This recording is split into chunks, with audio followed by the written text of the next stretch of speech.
በአንድ ወቅት የኢትዮጵያ ብሎም የምስራቅ አፍሪካ ግዙፍና ምርጡ ስታዲየም ተብሎም ዝናው የናኘለት የወልዲያ ስታዲየም ዛሬ ላይ የትናንቱ ገጽታው ጠፍቶ አስተዋሻቶ ከወልዲያ ሽንጣም ተራሮች ጋር ማውጋት እጣ ፈንታ ሆኗል።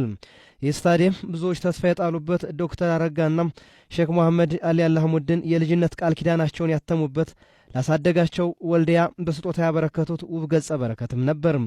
ይህ ስታዲየም በወጣትነቱ ጎልምሶ ለወልዲያ ሕዝብም አልፎ ለኢትዮጵያ እግር ኳስ ፍሬ ሳይሰጥ መቻሬ ሜዳ ላይ ተገትሮም መክኖና ከሽፎም ቀርቷል።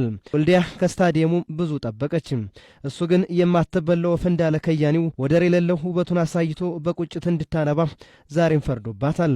የወልዲያ ስታዲየም በወቅቱ ብዙ ተስፋን ያሰነቀም ነገን ያስናፈቀ የሚድሮክ ቴክኖሎጂ ግሩፕ መሐንዲሶችን ያራቀቀም በአንዴ ኢትዮጵያን ከእንግሊዝ እኩል ያደረገ ትልቅ የሀገር ሀብት የትውልድ ምልክት የእጁ ሕዝብ ቀንድልም ነበር።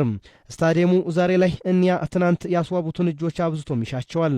የተጫነበትን የመረሳት ቀንበር የሚሰብርለት አንዳች ሙሴን ይፈልጋል። ይህ የወልዲያ ሕዝብም ይህንን ሙሴ አብዝቶን ይፈልገዋል። ይህ ሙሴ ግን ማን ነው? አንቺ፣ አንተ ወይስ እኔም? በአፋጣኝ መልስ የሚፈልገው ጥያቄም